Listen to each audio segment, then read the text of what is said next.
Welcome back, Billiken fans. It's Zach Miller and Peter Hale. This is the Midtown Madness podcast. Pete, it's been a minute. It feels like longer with the amount of stuff that's happened in the world of Billiken athletics.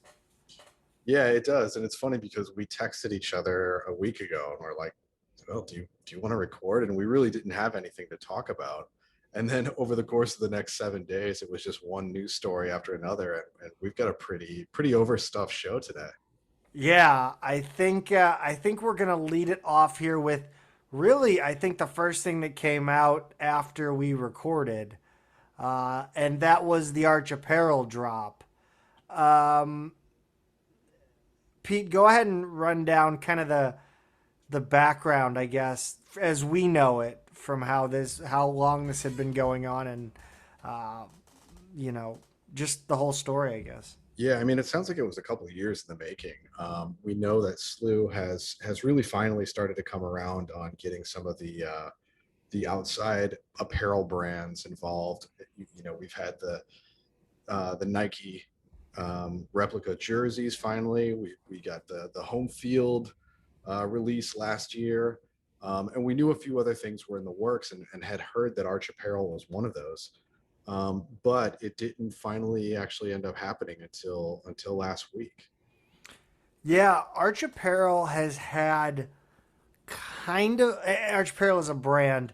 Really, it felt like when Arch Apparel came out, Series 6 came out as well. Hmm. Both St. Louis centric brands, both were putting out similar products.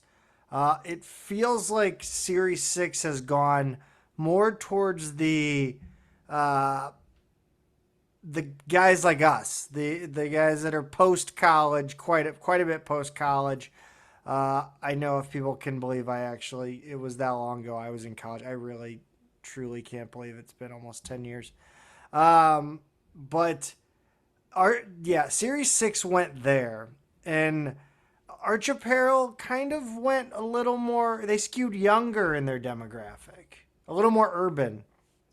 I think so. And actually, my sister worked there a few years ago, kind of helping them launch some of their new stores because I know I believe they started off as an online only retailer, and then they've opened a couple brick and mortar stores since then.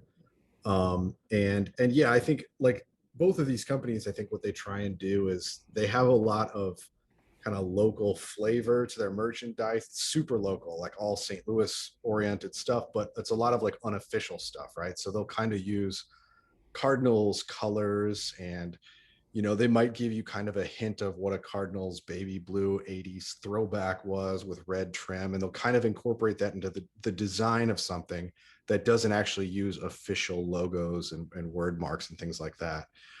So the SLU thing is a little bit of a departure in that they actually do have a partnership with SLU. They are using official logos, word marks, etc. So it's a little bit different.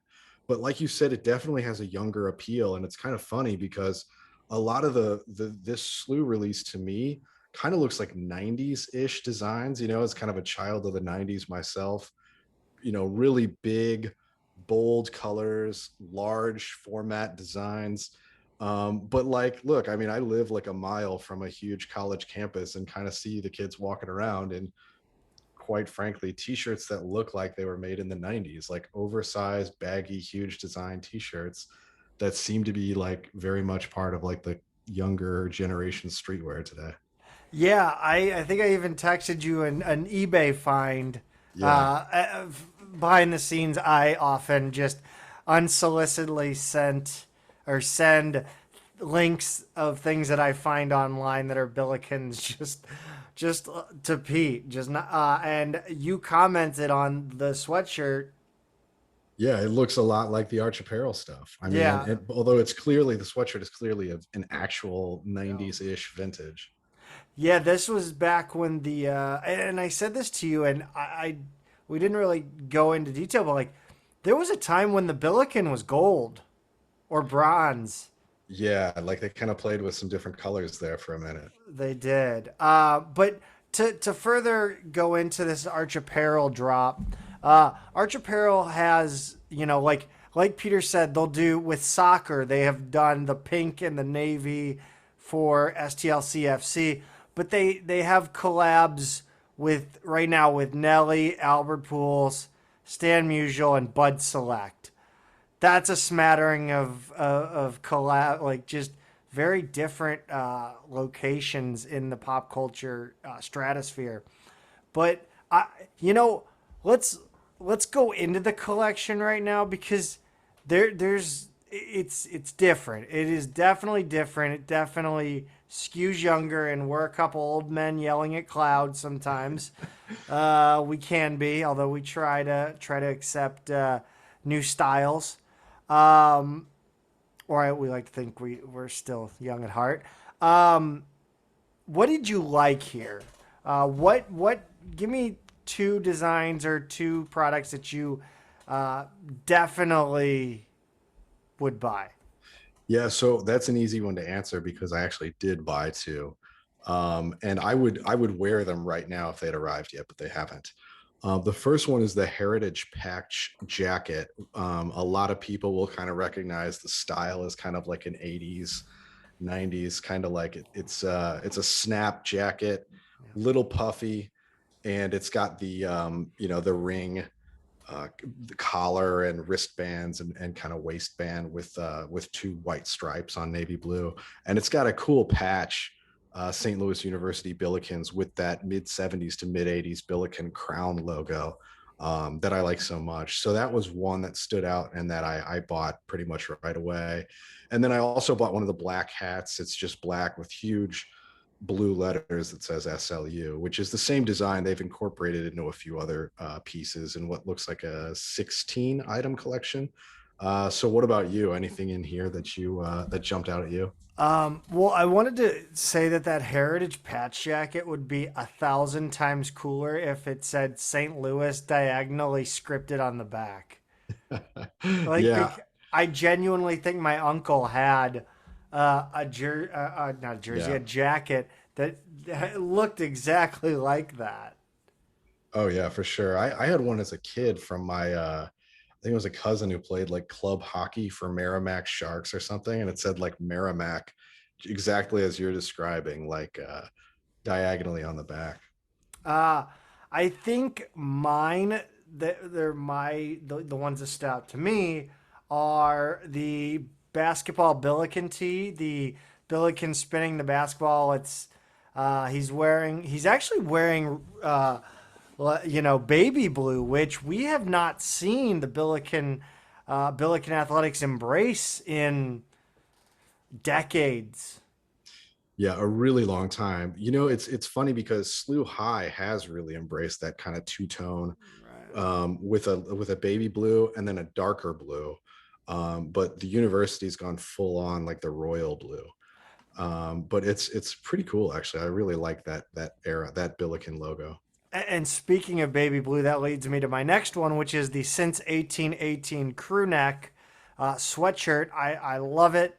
It reminds me of something, I again, would have going through my uncle's closet. It's something I would have found, and he would have worn to games, when he was taking me growing up. So it really hits that nostalgia itch for me, right, and it hits me right in that right spot. The funny thing about the t-shirts that just say SLU, they remind me of the old school. I can't remember if they were like freshman giveaway shirts or Blue Crew giveaway shirts back when it was called Blue Crew. Do you Mhm. remember, like, they used to look like, I've seen many people now that have graduated still rocking that shirt. Yeah, with That just the they giant white letters. Yeah, which is Yeah. funny because it's such a basic shirt, but everybody had one of those at a certain age, that went to SLU, I guess. Um, what maybe kind of didn't scratch that itch for you? Yeah, well, some of these other ones like the color block crew neck, Have that right in front of me. yeah, which is like it's a like a straight line down the middle. It's blue on one side and it's like a really light heather gray, almost white on the other with baby blue SLU lettering. It's cool. It's fun. It's not something I would ever. I can't think of any context where I could pull that off, except maybe a game, and even then, I don't know how much confidence I would have wearing it. That's just something. Yeah, that's just not for me. I wonder what a whole arena would look like if everyone was wearing that. Oh, that'd be fun. That would be fun. Just I like everybody's that idea. wearing a split shirt. Yeah, That would be weird because they do like the checkerboard design at football right. games. Each section is supposed to wear a color. That would be wild, I think.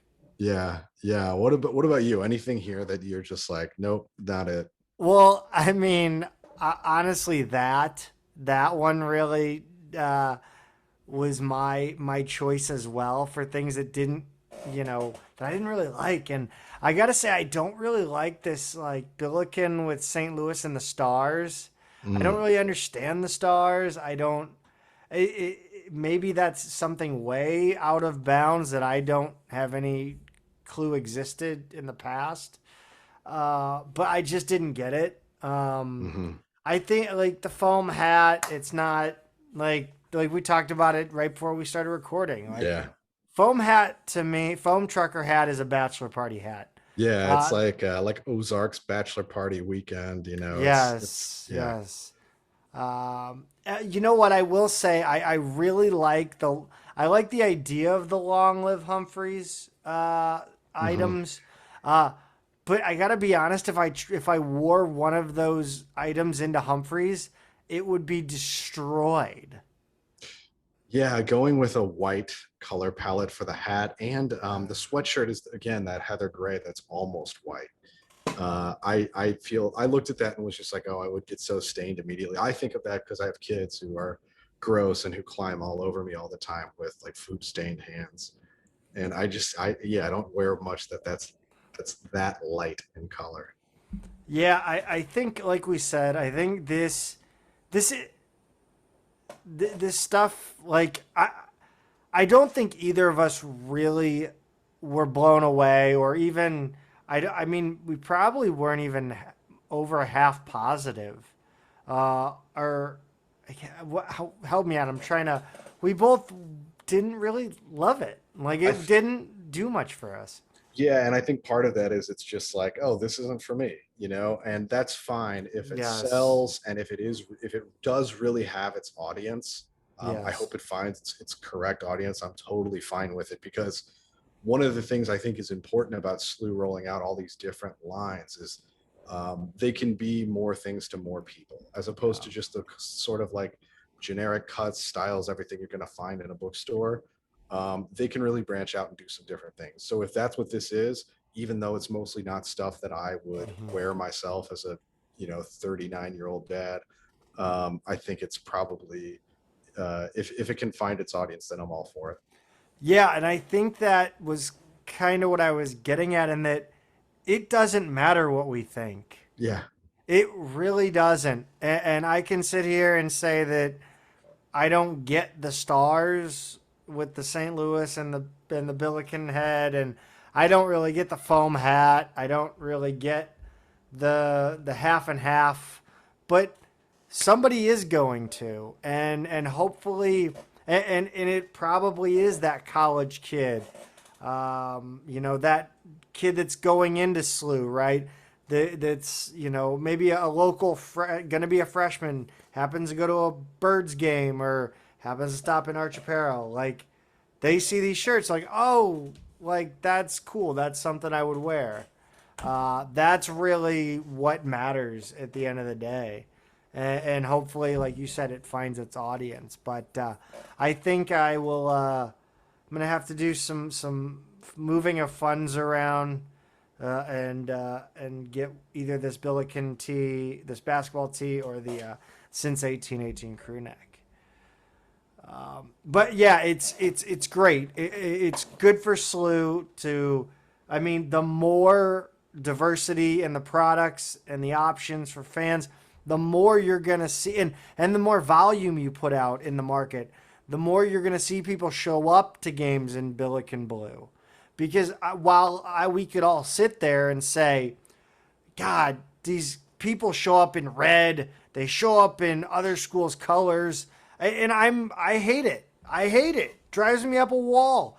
But you've got to saturate the market to a point so that people can find your stuff. And I'm not a huge fan. I will never ever buy a Billiken item out of Walmart. Well, I won't say never, but more, and because they'll probably have like slides, like sandals at Walmart if that ever happens. So I'd probably buy those. But like I probably wouldn't buy anything from Walmart, but I wouldn't mind seeing it in Walmart because now you're reaching another audience. Right. And that's kind of my verdict on the whole deal. I don't know how you feel. Yeah, I agree with all of that. And I think the bottom line for me is if I don't see you in this crop top at a soccer game this fall, I think it'll all be a disappointment. Geez. You know, Zach, The Arch Zach, Apparel, if you send me that crop top, I will wear it to a women's soccer game for Pete. yeah, I mean, it would be unfair to the athletes, you know, with you drawing all the attention away from them. But if anybody was made for a crop top, it's this guy right here. I will stand behind the goal on the if the opposing team gets a penalty in a crop top, and I'm sure they will miss. Uh, Well, we haven't even gotten past our first segment, and we've gone off the rails. Um, let's move into some targeted men's basketball talk, and targeted's kind of a good word for the this transition because the, they got their White Goodman on, they got their Peter LaFleur on. There was no Patches O'Houlihan in sight, but the Billikens were playing dodgeball. Peter. they played a little dodgeball last week. It looked like they were using volleyballs. Am I right there? Yes, those. I wonder if Kent Miller has something to say about that. No, I would imagine honestly they probably used balls that have been put out of commission long ago. Yeah.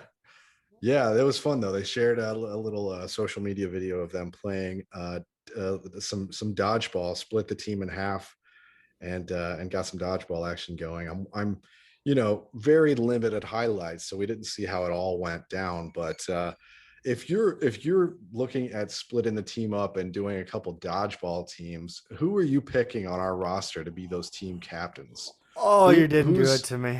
Who's slippery, you know, who's going to be able to really dodge those things, who's got good hands for catching those fastballs, who's got the best arm, you know. Well, I think the quickest hands we're talking, Yuri Collins and Gibson Jimerson. First of all, Yuri Collins is great at misdirection.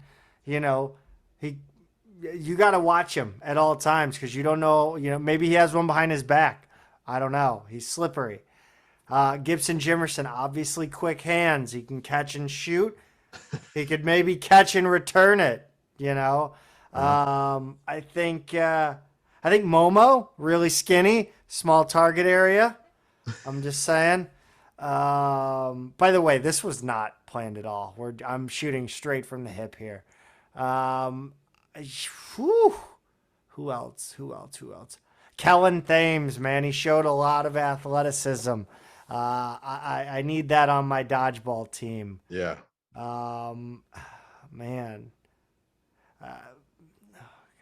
Collins used to play baseball, didn't he? Yes, he did. He did play. He actually I think he posted on his Instagram story he was watching one of the baseball team games. Yeah, I think so. I think he'd definitely be one of my captains because I think he's got that baseball still in him. He's a smaller target. We know he sees the floor really well. He sees everything. So you're going to be able to rally around him. I kind of would like to see what Sincere Parker could do. I feel like he's got the right blend of athleticism for a dodgeball game. I think that'd be interesting. I like your pick of Thames too. I think that's a good one. Yeah. For some reason, I could see Kramer being good at dodgeball too. He's good at like the weird little side sports. I think he'd be good at that. Yeah. I don't know. I'd be interested in Kramer. He he's he does like his like weird stuff, Yeah, Wordle and the crosswords. crosswords. Yeah, he's an He interesting he would be cat. he would be like an intramural sports Hall of Famer if he were allowed. That was my dream, and I failed. Um, it's not all fun and games, obviously. With what's happening inside the Billiken training camp, and I call it a training camp because they're heading on a foreign trip, and they're heading to Europe. This past week, starting on Sunday, two open practices. Uh, they had their first, like I said, on Sunday, July 31st at 3 p.m., and the next one will be Friday at 5 p.m. Uh, Pete, I'm gonna let's turn this around. You mentioned wanting to turn this around. Flip the script a little bit on our rules here for a minute. Yeah, let's do that because you were the one who was actually able to attend the practice. And to kind of back this up, SLU is allowed SLU college programs are allowed one foreign trip where they can play games overseas in the summer leading up to a season or early fall. Like I'm not really sure if there's a time constraint on it. And then they get 10 additional practices to prepare for that trip. As part of those 10 practices, they decided to open up two of them, and Zach got to go to the first one on Sunday, July 31st in the afternoon. So coming into the event, Ford was saying, he had a couple players out, illness and injuries. They were mostly going to do shooting drills, with the idea of having a larger scrimmage on Friday when they get back together on the 5th. Um, he was kind of giving his general impressions of the team, saying he's concerned about rebounding and getting some help for Yuri Collins to kind of run the team. Um, so this practice wasn't going to give us the best picture of what the team was going to be like because it was going to be mostly drills. And then you had Okoro, who was out sick, and Jake Forrester had to run back home to Pennsylvania for something. But what were your just general impressions, Zach, of what the open practice was like? Well, I did obviously find it interesting, and I know West Pine Bills will find it interesting that they were using the molten FIBA ball, which I still think is a really, really cool looking ball. I think the NBA should do a little something different with their ball, and I know the WNBA still does something a little bit different. But I've always loved the international ball. I think it's just really cool. The crowd was small. They were attentive, some cheering, not too much. A couple oohs and ahs on mostly Terrence Hargrove alley oops. Obviously, you said Forrester and Okoro took a trip home, or Forrester took a trip home. Okoro had an illness. I believe somebody confirmed non-COVID. We still have to do that. Great. First impressions. I'll start with Pickett because Pickett, when I first saw Pickett, it was, this dude is a unit. He is going to be a physical nightmare for guards in this conference. I mean, Jordan Goodwin, but like stocky. So I will be really interested to see where he fits in on the floor, and who he guards. Who teams guard him. I think he could be a good.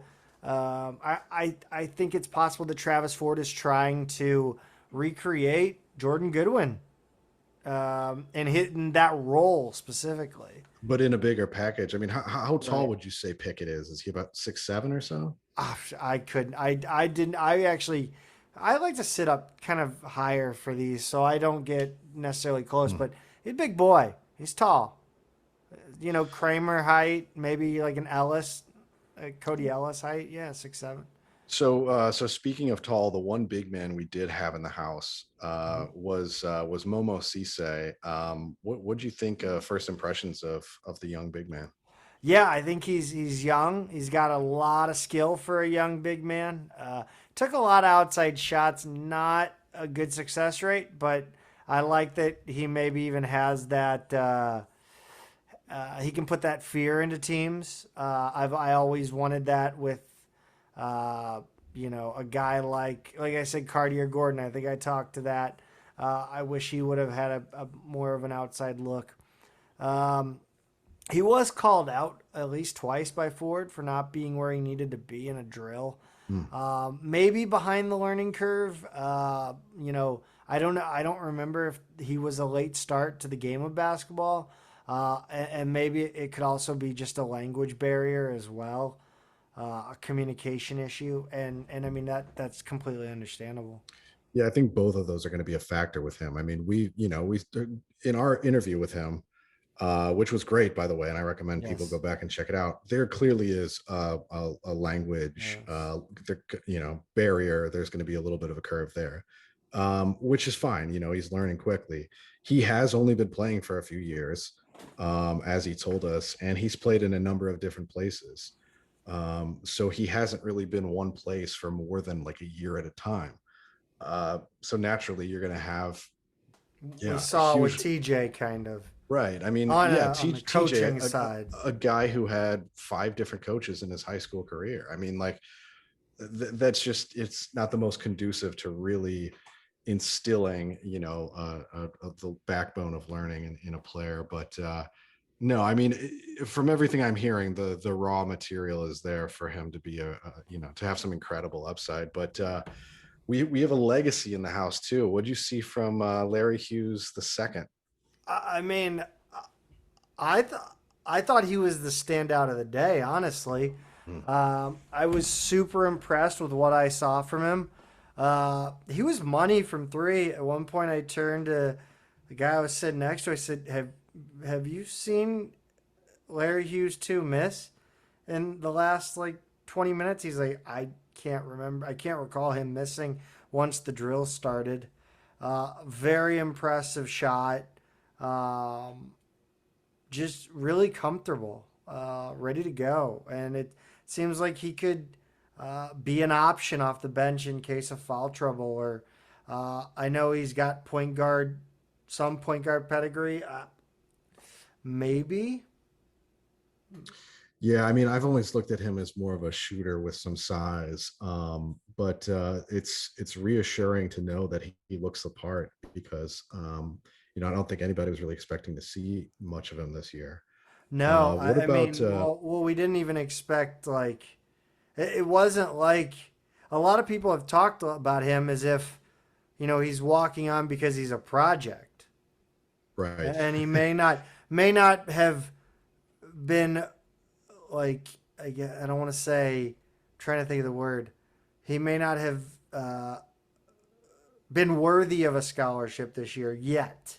Mm. That was kind of the in the ether about him. It felt like that. Felt like the attitude, and I think he's kind of proven that he's ready to go, and he's a D1 player from freshman year. Yeah. How about Parker? Did he do anything to kind of stand out to you? Not really. I didn't. He didn't. He both him and I mean we'll talk about Perkins in a minute, but Parker just wasn't noticeable, and maybe that's a good thing. Maybe Parker is that kind of snake in the grass.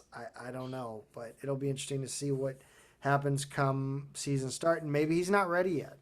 Well, and also I wonder if his game might be well served in a scrimmage format on Friday. So we might see more from him then. What about the other two freshmen, Thames and Kramer? Anything from those guys? Well, Kramer is a big body. Yeah. Yeah. It again. I think I was most impressed by Larry Hughes too. So kind of everybody fell to the wayside in a lot of ways. Kramer looked good, comfortable, confident. I'm not sure what to expect quite yet. Thames, impressive athlete, plays above the rim. Reminded me a lot of a further along TJ Hargrove. Mm. Has that wherewithal, that basketball IQ that maybe TJ hasn't quite developed yet because of his unstable coaching situation. But I really like Thames, and I think he's ready to play immediately. Wow. Yeah, that's great. I mean, he also, I like the idea of him being kind of a complete guard. Yuri kind of can struggle sometimes with bigger, and I think that'll be a valuable practice matchup for both of those guys. Yeah. So I want to flip it over to the returning players, and the guy everybody is probably most curious to see is Javante Perkins and how he's, coming along. Now that he's 9-10 months removed from that catastrophic knee injury. Catastrophic's the right word, Pete. Yeah, he showed signs of rust, in my opinion. Not as money in the drills as he had been, throughout his career that we've seen from him. I know, one of them, he got frustrated. He pulled up for a jumper at the elbow, as he loves to do, and it got iron and came out, and he slapped his hands together and was not happy. So I think it's going to take him a minute to get that the skill that we know he has back to game speed. Obviously, he's got the fitness, he's got the skill, but it's where those two intersect that I think Perkins still has a lot to work out. We talked about on another show. There's also the factor of his knee is just going to feel different for a while, and he's got to get used to playing on that. And He's got to trust it. that's exactly right. Like there's going to be that thing in your brain that says, I'm a little off. I don't feel right. And in this early action, I think it's pretty natural that he's going to show some of that rust. How about Jimerson? What did our sharpshooter show you? Not much shooting. He wasn't noticeable, and I don't know if Mm-hmm. it's just that he blended in quite a bit because he was so visible last season, and we've got these shiny new toys that are coming in, so to speak, and you're wanting to see what we have new to work with, and maybe Jimerson just blended, and he's always been kind of an unassuming guy, not flashy, you know works hard, puts his nose down, and just does what needs to be done. So yeah, he didn't. These are for the flashy players, the guys that are dunking, the guys. Um, he took a couple of threes from what I remember, but I think I just was so interested to see these new guys that maybe some of the older guys blended in unfairly for me. Yeah. So was this maybe more suited to the skill set of Hargrove? Yeah, I think his above the rim play, him and obviously Thames. He shot it. He had a couple threes, and they were not close. That's a little concerning. But again, we're talking about a different ball too. Right. And they've been playing with it, I'm sure, for a couple, since they started practice. But still, it's a different ball is a different ball. It's not, there's sure you could talk about Under Armour versus Adidas versus Spalding versus Wilson, but when you go into a whole nother like seam set, that feels like it could throw somebody like Hargrove off. A guy who's not necessarily a shooter, but has a decent ability to shoot, right? It's Right. not his main focus, so he's not gonna be shooting constantly like a Jimerson who's gonna go in the gym and just put up 500 threes, right? In my opinion, Yeah. anyway. And he was a little streaky with it this past season. He kind of had that cold snap in, I want to say, like January and early February, whereas he was a little more consistent the year before. The press was talking to Fred Thatch. I don't know if it was before or after practice, but he said he had 2 weeks left to decide whether he'll pursue his PhD or a second master's degree. Um, I mean, yeah, for real. But he said he'll make the decision based on how his body's holding up and his quote, how long I want to be here. In practice, did you see did he kind of feel like an old man who was maybe kind of looking at his last year ahead, or maybe somebody who has two left in him? I, I don't know. I think he did mention like they introduced themselves, and you know, obviously Collins said he was a senior. I don't remember what Thatch said, but I was surprised that Collins said he was a senior. I didn't even realize he was. Um, but yeah, I think I mean it looked good out there. I mean the dude sweats like an animal, but like I mean yeah, the only thing I noticed of him is he was over near the tunnel at one point talking to people, and then I think Tate called him back over. Was like, "Hey, get out of here!" And I didn't know if he was like getting some pickles and some turkey or whatever, but Yeah. wasn't sure. But he looked good. Looked strong. Looked ready to go. Yeah. You know what? I want to jump back to Thames because Thames made one of the moves of the practice, and I forgot about this until just now.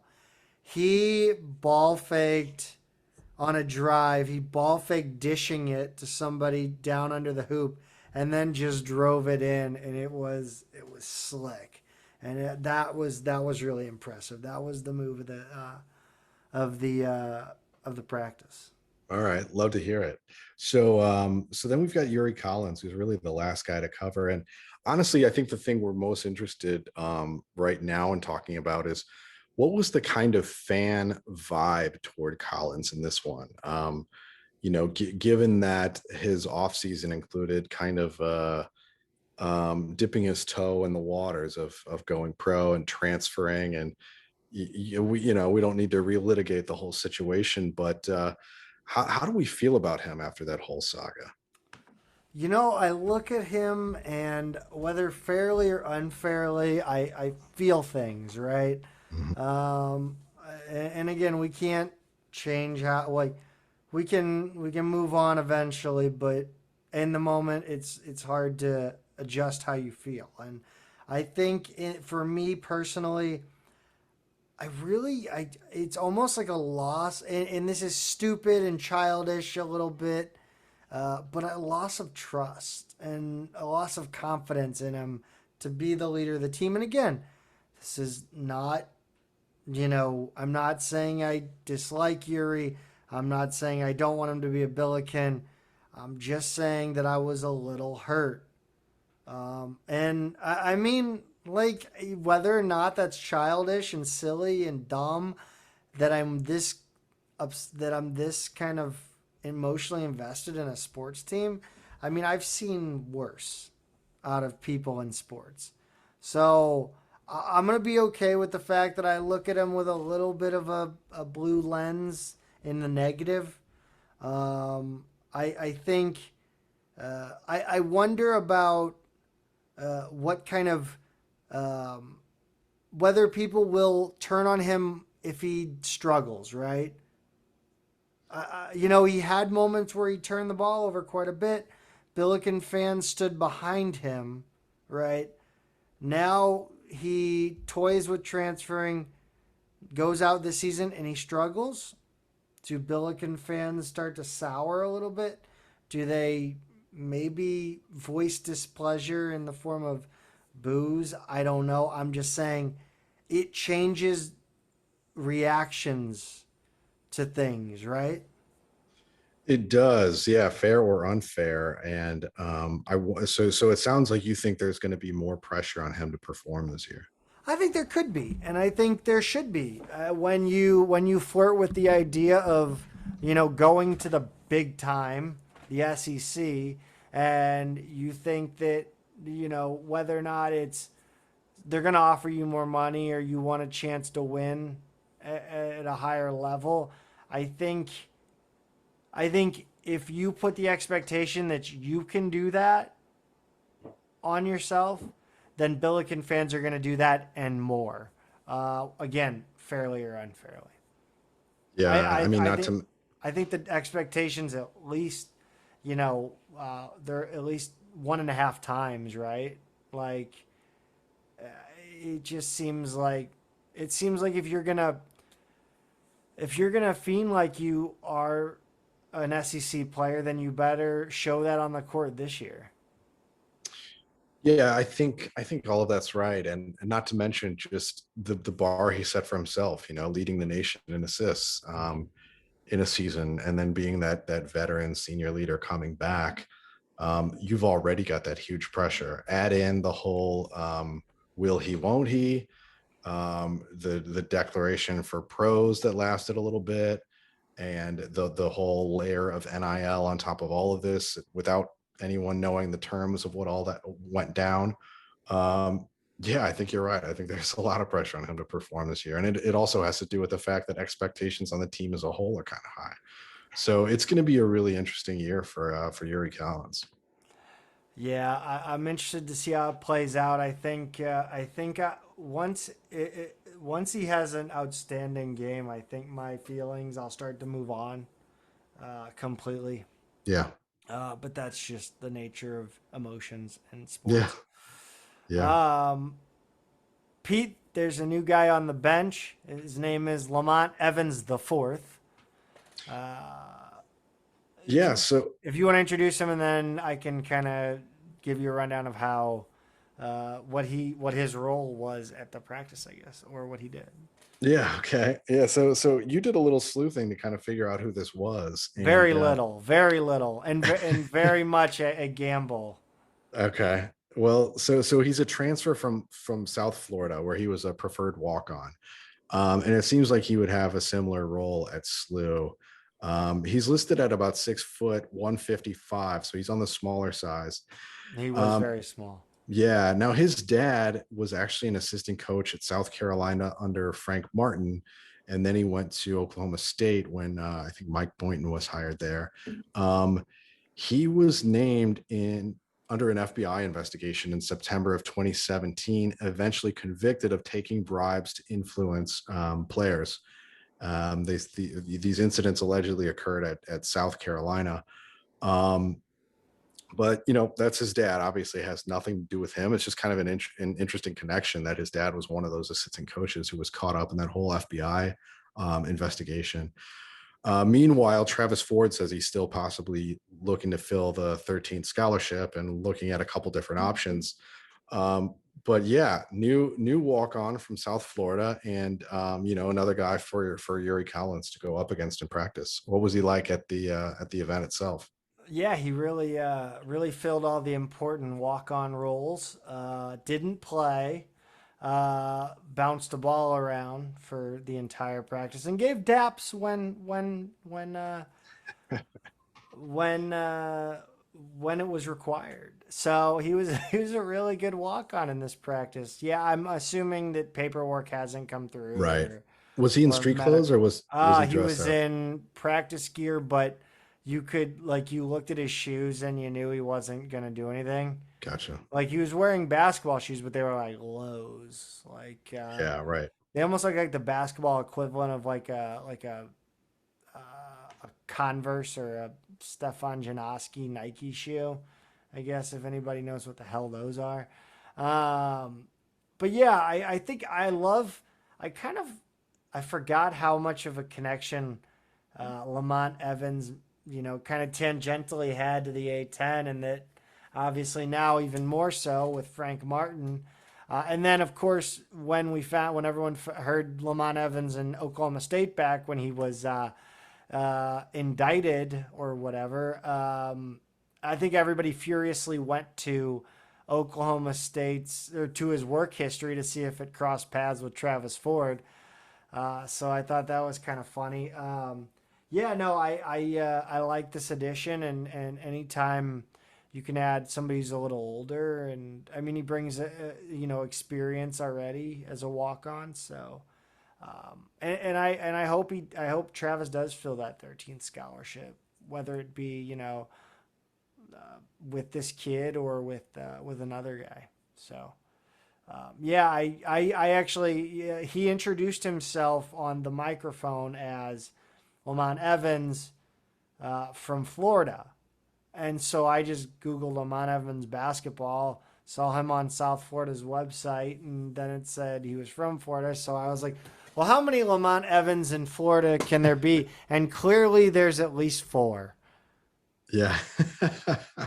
Yeah. And his home, it's not just South Florida. His hometown is listed as Hollywood, Florida, which is in the like a Well, little bit north of Miami. you know what the last Billiken from a Hollywood was?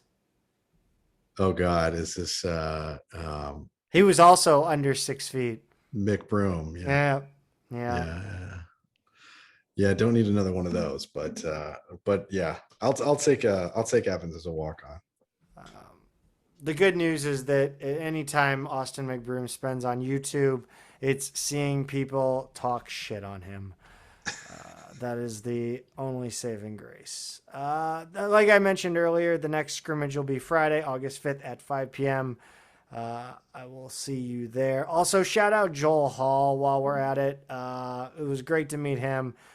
Great friend of the show, great supporter of the show. Really appreciate all your stuff on Twitter, your history. You're the thread god. So please change your Twitter handle to Thread God, because that's the best thing I've ever come up with. Um, anyway, yeah, the whole team will be available Friday, full scrimmage. So get on down to Chaffetz and check out the Billikens. Um, Pete, what's the itinerary here for the European trip? Yeah, so Ford's been talking about how excited he is for this trip. I think they're all doing their research now about places they want to go while they're over there, what they want to see. They take off on Friday, August 12th, so a week after this Friday scrimmage. Their first game will be in Madrid on the 14th. In the meantime, they're also going to visit SLU's Madrid campus, which is pretty cool. Then they're going to head down to Valencia. They don't play a game there, but it's just another stop along the way. From there, they go to Florence, where they're supposed to play a game on the 17th. And after Florence, they'll finish up in Rome, playing a game on the 19th.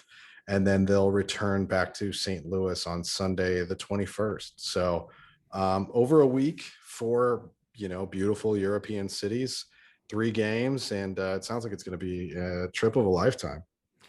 Pete, have you ever been to Madrid, Valencia, Florence, or Rome? I have not. No. Well, I was What gonna about have you? no. I haven't been on the other side of the world. Oh, okay. Yeah, Yeah, no, I've been to other European cities, but not those. I was gonna have you offer suggestions to our Oh, young Billikens, but I can't help with that. I haven't been to Europe in like a decade, so yeah, anything I did know is probably pretty stale by now, anyway. uh, let's talk recruiting, Pete. Your bread and butter right here. Just take it away, Yeah, because there's a lot. Well, actually, let's talk about some top X yeah, tweets. yeah. Well, there's a lot of good stuff to talk about recruiting wise. It's funny. Like we said a week ago, there was nothing to talk about, and then all of a sudden, we made the top 5 for Dalen Davis, along with K State, Murray State, Princeton, and Harvard. So just as a reminder, Davis recently got a SLU offer. He's a point guard out of Chicago's Whitney Young High School, where Miles Reynolds came from. And he plays his AAU ball for Mean Streets, just finished up his EYBL season and led them in scoring this year. The team that kind of spreads out the scoring a little bit, but he kind of played a combo 1-2 guard role. So pretty exciting there to be featured among a pretty unique top 5. SLU and K State are the more recent offers. The Ivies, Murray State have kind of been involved a little bit longer, I think. But it's also good to see SLU making inroads in Chicago again. And then we made the top 8 for Jamiron Keller, along with Oklahoma State, TCU, Texas, K State, VCU, Stephen F. Austin, and Oral Roberts. Another pretty unique list. So SLU's been on him a while, offered back in April. He's from Ellison High School down in Texas and played with Drive Nation this EYBL season. And he led them to a Peach Invitational championship. The Peach Invitational, think of it as like the consolation bracket to the Peach Jam. So his team goes 8-0 in that. And he was really kind of their key piece. Tough, talented combo guard. I think SLU fans would like him a lot. And he said he's going to make his decision on August 14th, always subject to change. But that would be a pretty quick turnaround after naming his top 8. But it's nice to be part of that one as well, and start seeing these we're going to hit on one of these Texas guys sooner or later. I'm looking at the offers for Dalen Davis, and I'll tell you why I think he's going to pick the Billikens. All right. Look at you've got K State and Murray State. two very whatever state schools academically. Hmm. You've got Princeton and Harvard, two Ivy League academic schools. And then you've got St. Louis University, which is like a wonderful mix of like, a relaxed college atmosphere and academics. He's Right. looking, he's. I think we're right in that median of the other four schools, and I think we're right there. I think Yeah. what he really wants is SLU, but he's eyeing the extreme ends of the other. Yeah, so SLU's kind of that sweet spot in the middle. Now Davis is a guy. He had offers from DePaul, Illinois, Northwestern, Nebraska, South Carolina, Stanford. Some more Valley schools. So he's a guy who had some pretty high level offers. I don't know how many of those offers would still be committable. I'm guessing not many. Some of those kind of came earlier in his recruitment. And he's got a lot of high level interest. He's a pretty intriguing player, and he hasn't given a timeline for commitment either. So I'd like to see him get out and take some more visits, and SLU be one of those. I'm guessing that would be his plan, is to get out to SLU and K-State. Maybe he's already been to the others. I don't know, because they've been in a little bit longer. Um, but yeah, regardless, I think you're kind of onto something there with SLU being the sweet spot in the middle of that five. Um, let's talk about the 2023 offers that we have out now. There's three new ones specifically. Yeah, and I'm excited about all of these offers. I like these a lot. Kyle Pock is about a 6'6", 190 small forward from Bolivar High School, which is down in southwestern Missouri. He was on that MoCan elite team that just won the Peach Jam, which means he goes from a relatively little known recruit in southwestern Missouri to someone that now everybody in the country has seen play, and his offer list has blown up accordingly. So he's a sharpshooter. Like I said, he's got good size at 6'6". He moves really well off the ball, efficient scorer on all three levels, really good shot selection, solid defender, very smart player. He's a 4.0 student. He also plays tennis, Love which I that. kind of like. Yeah. He said he's interested in biomedical engineering in college, and SLU's got a program, a BME program. So maybe that's something that could give us a little edge there. But like I said, a lot of other schools have jumped in lately. So it's going to be an interesting race. His other offers right now are Northern Iowa, Missouri State, Indiana State, UIC, SEMO, South Dakota State, Oral Roberts, and Lipscomb, and then he just visited Princeton recently. So I think in addition to those offers, and when you look at that list, SLU really does look like maybe the most attractive one in terms of like program level. But there's a lot of high level interest too. So it's going to be interesting to see whether any higher level programs get involved in the fall, or if they kind of wait around to see if he's there in the spring when they're not hitting on all their transfer targets. Yeah, I gotta tell you, I'm 33 years old and I still don't know what biomedical engineering is. So did you know any of them at SLU? Their whole thing was because it's BME, and they had these shirts that were like, you wish you could be me, or you want to be me, or something like that. That's the Really, kind of humor I would expect from a bio and that's, yeah, bio. very, very specific type of person. But we've got another offer out. This guy's 6'8", 195, power forward.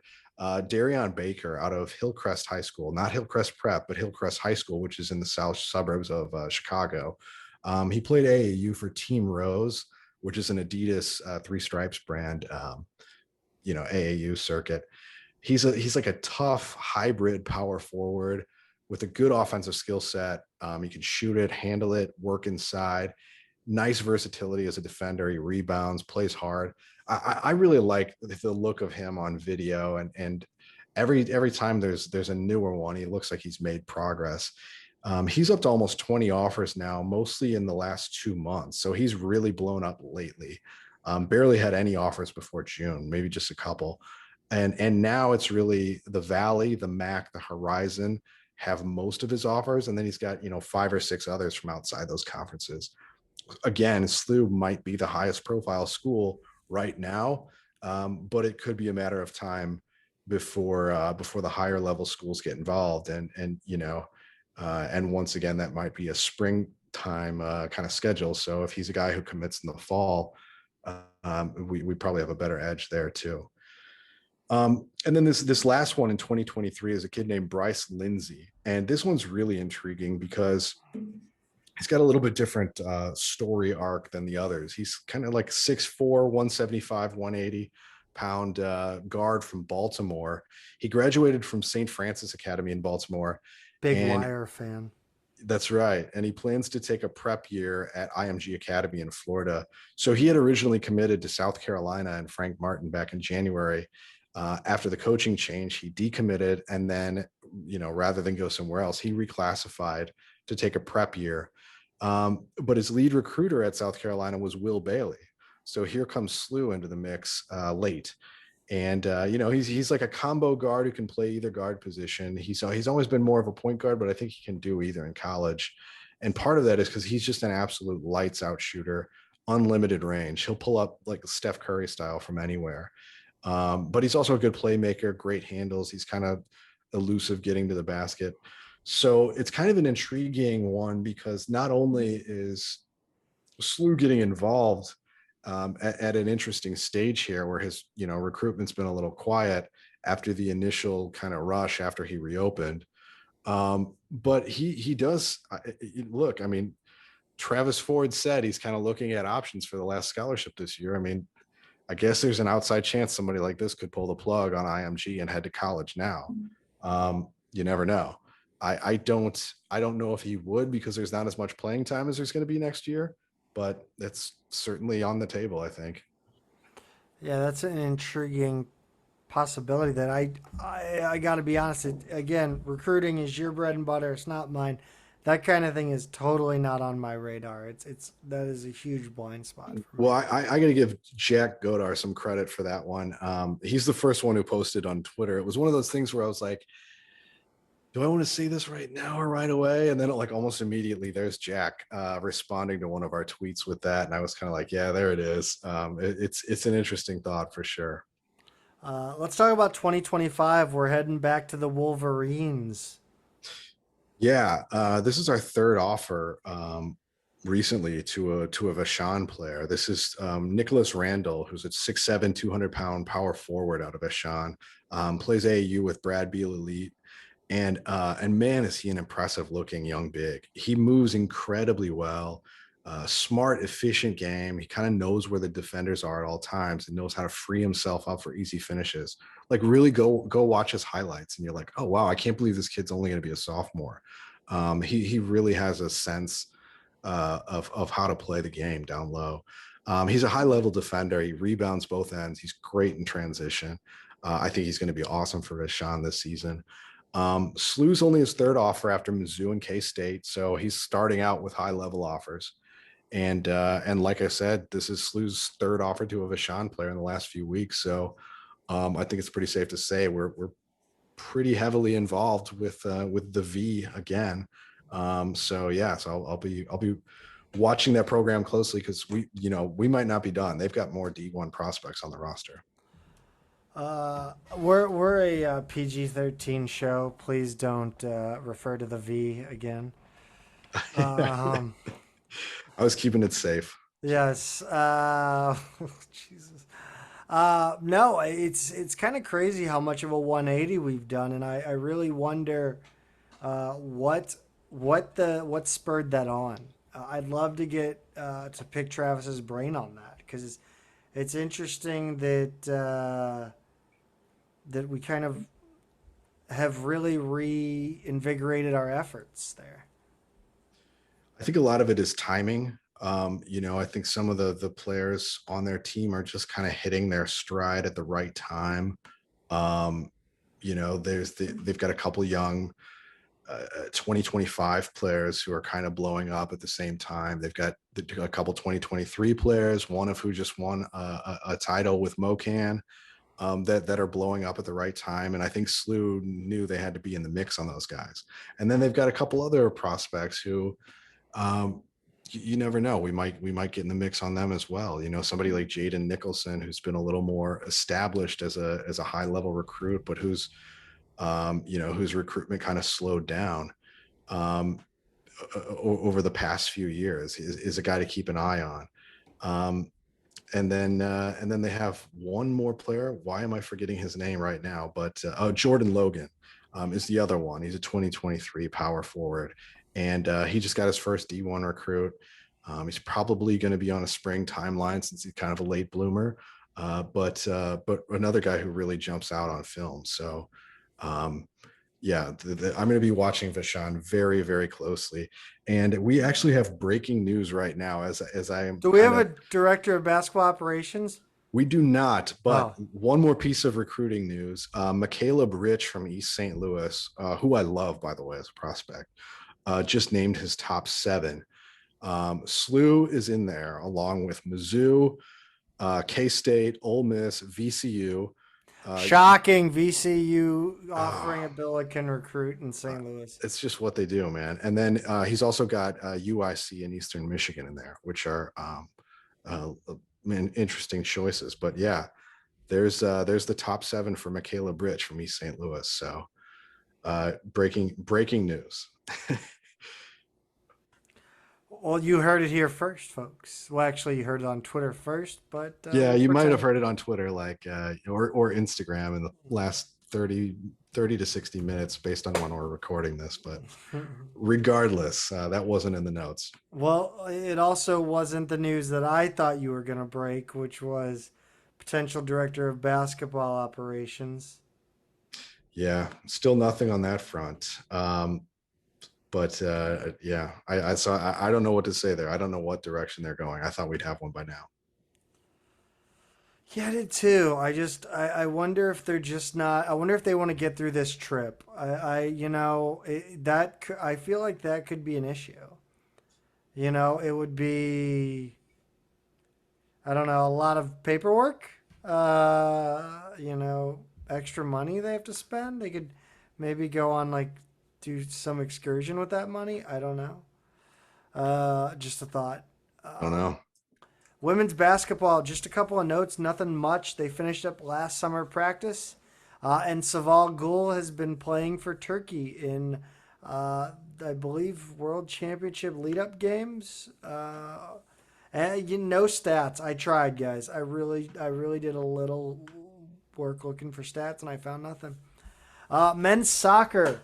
We're getting ready for soccer season, Pete, and Billiken fans need to wake up.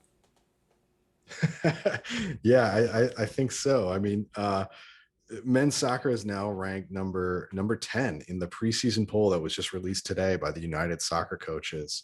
So 10th in the country, coming off a year where we put 6 draft picks in the MLS Super Draft. After finishing, after losing to Washington in the Elite Eight of the tournament. What do you think this high ranking is all about, Zach? I mean, I think there's a few different explanations, but we don't return that many players. So to be ranked this high is kind of a statement.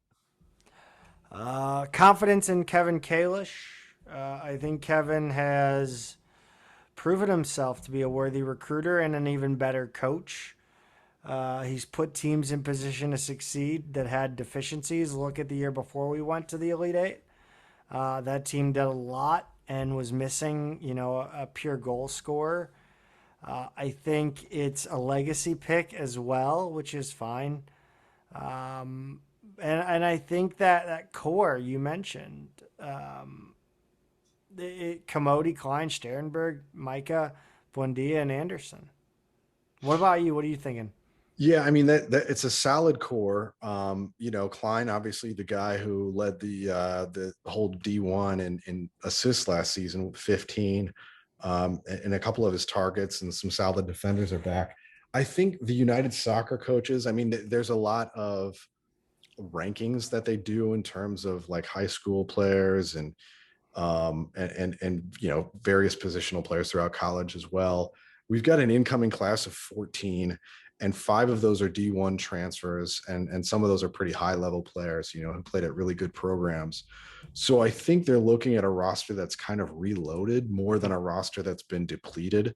I think that has a lot to do with it. There's a lot of guys coming in who are very highly ranked talents, and yeah, I mean, some of this is probably a little bit of goodwill based on last season's team that completely outperformed expectations. They were kind of a fringe top 25 team to start the year, and they were undefeated until that loss against Washington.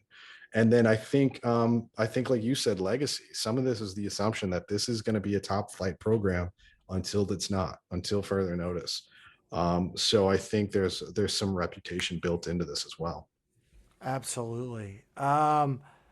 Pete, give us some fast facts on this ranking and how it compares historically. So this is the highest preseason ranking since number 4. SLU was number 4 heading into the 2004 season, which would have been my senior year. It's the highest ranking, the highest ranking that they achieved last season was somehow just number 8, despite spending most of the season, like I said, undefeated, and then proceeding to make the Elite Eight.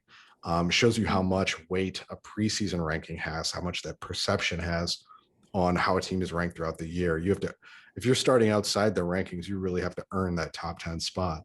And then the only ranked opponent on the schedule this year is actually just the exhibition game, number 19, Missouri State, first exhibition, which will play down in Springfield on the 14th. At this time, no regular season opponents are ranked, but we do have a strong schedule regardless. I mean, it's not all, cream puffs on the schedule. We're playing a lot of tough teams, SMU, UIC, Lipscomb is a good team. Creighton is on there.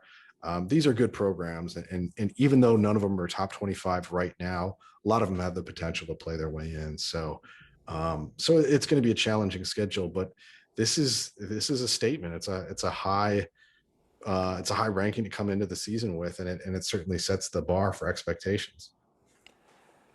Yeah, I mean, anytime you represent the Billikens in soccer, whether it be on the men's and now on the women's side, you have expectations and you have to perform, and there is that pressure.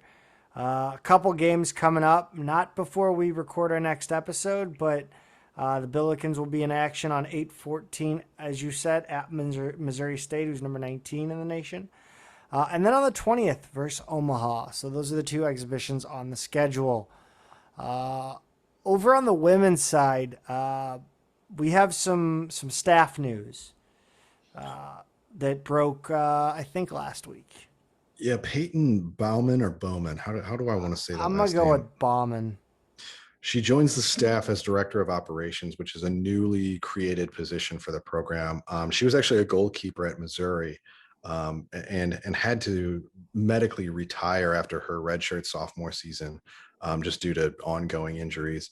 She graduated in 2021 and then took a grad assistant job down at Murray State. She's going to pursue her MBA at SLU. And just a couple fun facts about her: she was a St. Louisan by birth, and has several generations of SLU grads in her family. But she actually graduated from the same high school in Texas that Phil Forte and Marcus Smart went to. So even though she went to school down there, she's a St. Louisan by blood. So that's it's kind of nice to have somebody with so much of a SLU legacy back on campus. They've obviously already started practicing.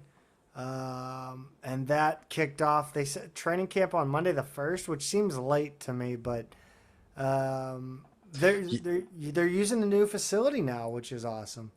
Yeah, it's so they've shared some stuff on their social media. I think these are like the first full official practices. I'm sure they've had some stuff going on, but this is like practice, and yeah, it's cool to see the soccer teams using that nice new facility down at the south end of Herman Stadium, which is really cool. Now, this team, unlike the men's team, they're not ranked in the preseason coaches poll.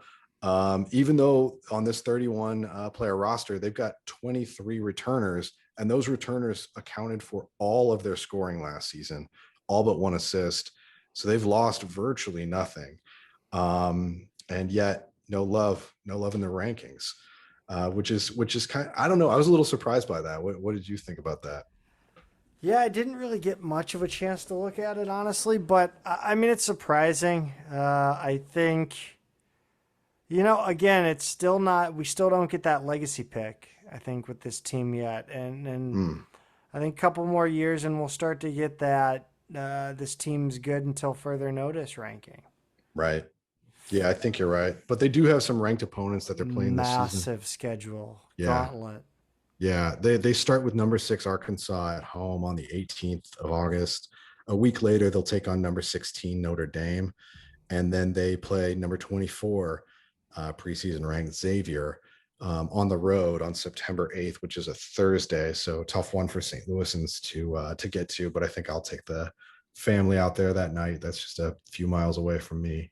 So this is a really, they're not ranked now, but like I said, this team returns a ton from a program that won a game in the tournament last year, won the A10 tournament. Um, so don't sleep on them, and they've got a schedule that gives them a ton of opportunity to climb up into the rankings pretty fast if they can pull off a couple wins here.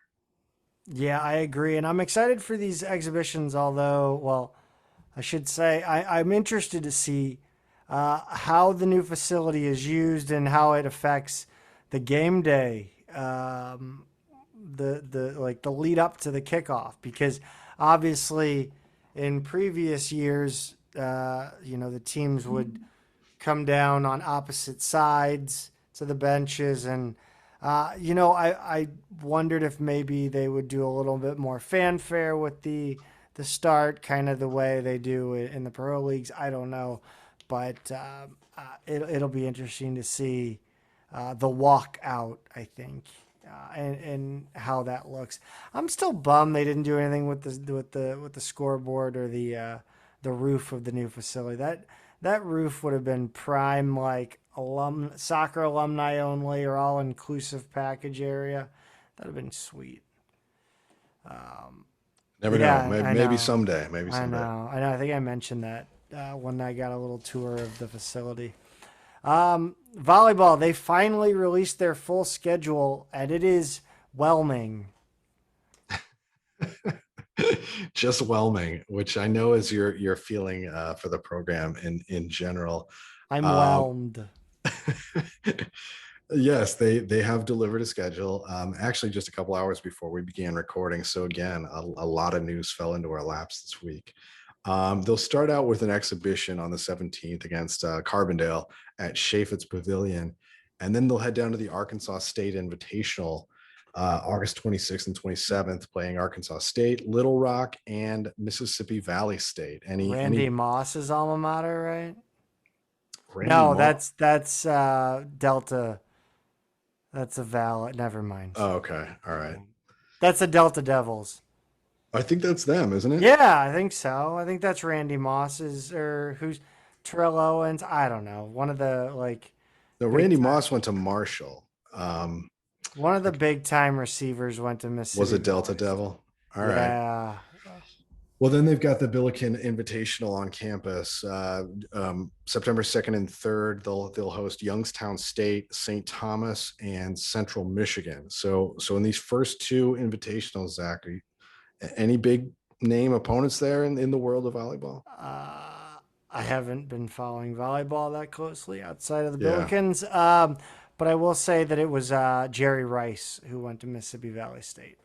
Oh, there you go. Yeah, no, I mean, I think I think our biggest games are, those Kansas City, Missouri State games because uh, the MVC is good at volleyball. Summit League is good at volleyball. These smaller conferences tend to put out good squads. They tend to kind of, find a niche, and I think those will be big games. Iowa State obviously being a Big 12, Big 10, Big Yeah, 10. they're still Big 12. Okay, yeah, And Big and 12.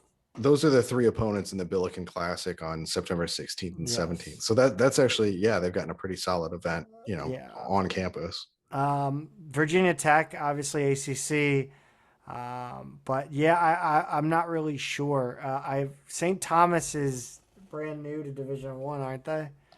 Yeah, like Lindenwood, they're kind of well, they've been in a couple of years now, so they're still in that transitional period where they would not be eligible for the NCAA tournament.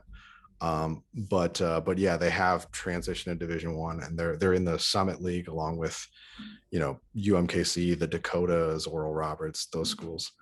So yeah, and then that DePaul Invitational, like you said, it's got Virginia Tech, also DePaul, obviously Eastern Michigan. Seems like it could be a solid one as well. Did, am I crazy, or are they not doing the alumni match this year? Did I not see that? Because that's kind of gross that they're not doing that. If Don't they, know. yeah, I didn't see anything about it. If they yeah. I mean, are, it's historically, at least for the last number of years, been the Megan Boken alumni match, and as you know, that's kind of I guess a personal relationship of mine from when I was at SLU. So I really hope they didn't. They are doing it because that was a nice little tip of the cap to Megan Boken, and then got to see all the alumni back on campus. yeah, for sure. I mean, that could also be one of those things that's still in the works and to be announced later. Yeah, it's Just just usually like when I'm on vacation. I remember it's always kind of that around that time because that's when it happened mhm. back in the day. One last note before we head out. Just want to send off Matt Cady, assistant athletic director for ticket sales. I think I don't have it written down. Sorry. But Matt Cady's been awesome. If you've worked with the ticket office, if you've escalated anything with the ticket office, Matt Cady is the man that you've probably dealt with. Excellent at his job, an even better human being, and really has been a good friend to myself and a good friend of the show behind the scenes. In that, he mentions that he listens every now and then. But yeah, just he's heading out. He's heading off to a job outside of sports. So best of luck to him, and it's a big loss for the athletic department and for Billiken fans, I think. Yeah, for sure. And you nailed his title, by the way, assistant director of athletics and ticketing. So yeah, that's him. And best of luck to Matt in his next steps. Yeah. Well, that was the last 2 weeks that were in Billiken Athletics. Don't forget to follow us on all social platforms at Midtown Mad Pod on Twitter and Instagram, at Peter is a tweeter, and at Zach Miller MMP on Twitter. We also appreciate any and all suggestions you have for the show. Our DMs are always open on both Twitter and Instagram. Please go subscribe to the show on all platforms and at every Apple store or place where you can use cell phones. If you haven't left a review, don't be afraid to go drop us 5 stars as well as that review. As always, Pete, go Bills. Go Bills.